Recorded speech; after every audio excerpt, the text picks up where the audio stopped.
Hi guys! You tend to forget that my love life is not a national issue. Nakalimutan nyo na ba ang national issue ng mga corrupt na mga contractors? Siguro naman yan ang i-focus natin. Given that I married one person and the reactions are so many. I don't have to answer to any of you, but let's talk about that. Let's talk about the contractors that the witch hunt is very selective. Nadadamay ang mga mabubuti ng mga contractors na kilala ko personally from Cebu, from Butuan, from Bukidnon pa yung iba. Yung mga contractors na maaayos naman sana pero nadadamay sa mga corrupt. Given kasi na may mga senador na nagsasalita pero hindi prudent.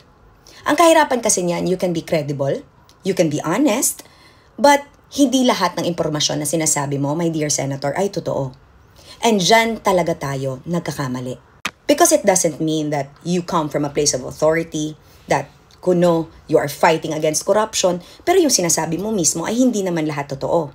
Dahil ang sinasabi mong blanket statements ay nakaka-attack ng mga maaayos na mga contractor na wala naman sanang ginagawang corruption. Let's take for example that how does this all work? A 1 billion project is not considered big. Bakit? Nagsa-start kasi ang project at 50 million and above. Siguro naman, my dear Senator, ang uunahin mong imbestigahan ang 50 billion peso projects at pataas. At hindi lamang na nagpo-point fingers ka sa Congress. Ilan ba kayo dyan sa Senate na fina-fund ng mga corrupt na contractors na ito? Let's make an example of that, shall we? Kasi ang hirap naman yan, magtuturo-turo ka, magbablanket-blanket statement ka. Pero, may sarili kang tinatago. Tinatago mo ang baho ng mga kasama mo sa Senate na alam kung sino ang mga corrupt na contractors na ito at pinoprotektahan nila dahil nakatulong sa kanila at sa kampanya nila para maging senador. Yan ang hindi ko gusto. Kasi ako, while I do believe that yes, both LGU officials and of course you there in the Senate and even in the Congress, you do have, each of you has a right to the public, has a right to inform the public. Pero sana, you investigate well. Sana hindi kayo nagsasabi ng mga bagay-bagay na hindi totoo para hindi nadadamay ang mga contractors na maayos naman siniserbisyuhan kayo. Mga contractors na ginagawa lang naman na tama ang trabaho nila at taon-taon nang umuulit pa. Ilan lang ba ang contractors na 50 billion pataas ang project na ginagawa? Why don't you start your investigation there? Why don't you come up with concrete names, concrete companies that have truly created a dent and have made projects that are useless, katulad ng ginagawa ng presidente.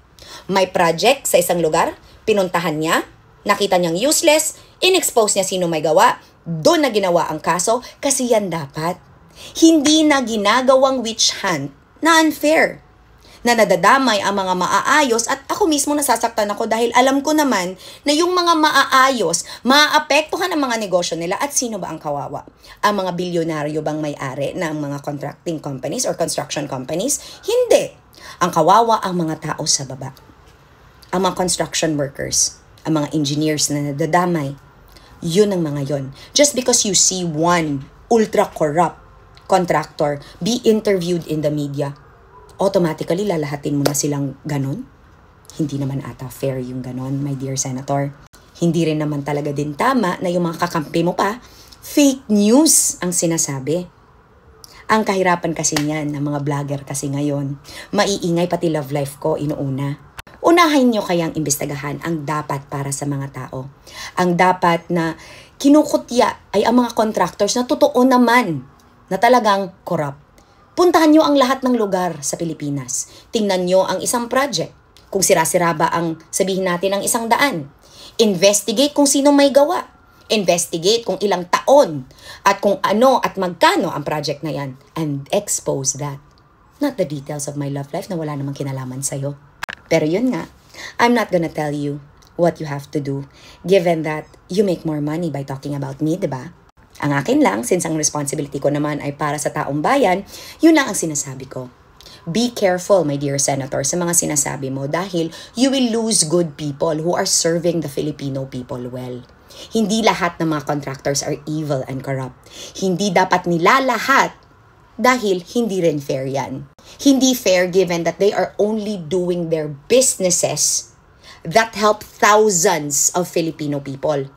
And they do not deserve being castigated, insulted, and of course, relegated to being corrupt just because they have big projects. Because uulitin ko, my dear Senator, ikaw dapat ang una na mag-investigate sa mga kasamahan mo sa Senate. Although alam ko personally kung sino sa kanila ang may ties to the corrupt contractors, ayoko na lang magsalita. Ang sinasabi ko lang, hindi mo pwedeng ituro-turo ang Congress, hindi ka pwedeng magparinig-parinig, tapos wala naman totoong investigasyon na ginagawa.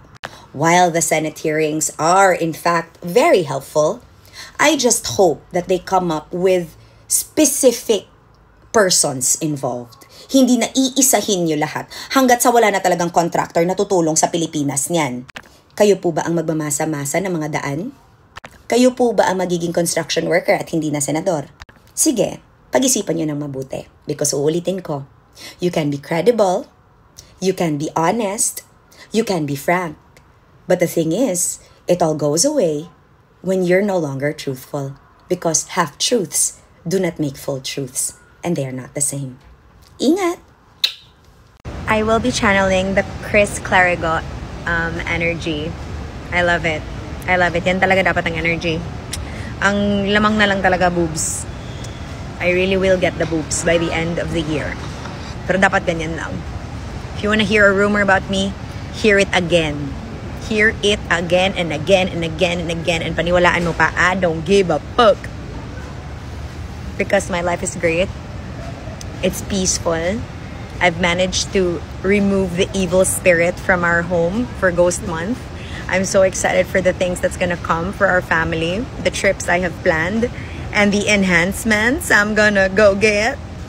I really don't care what the issue is with Miss Chris Clarigo, but I saw her post, and I do agree. Oh my God, girly. You do not like me, and I'm not gonna care, and I'm not gonna make an effort for you to like me. Bye. I'm actually back in Manila. Pero gabukot ko diri sa NAIA Terminal 2 kay tugnaw kayong aircon. In fairness, when we arrived in Terminal 1, bugnaw sad kaayo. Even the shuttle of PAL, tugnaw. In fairness, Philippines. In fairness, Jude. In fairness, tugnaw ra sad kaayo, gang. Imagine, naka-hoodie na ko, nakatalokbong pa ko. Kay tugnaw gid ang aircon. In fairness, we are still waiting for our flight. It's going to be a 4-hour wait pa. Actually, yeah, kay 11, almost 12 ang among flight going home to Cebu. Yeah, I think ang kailangan na lang gid diri sa Terminal 2, more choices sa mga pagkaon, more choices sa mga pwede paliton, ana kay ang diri dapit sa amo ang gate is just Goto King. And then, yeah, and then nag-Jollibee pero to sa gawas. So, I think mo lang na siya, but other than that, bugnog yun. Ingat!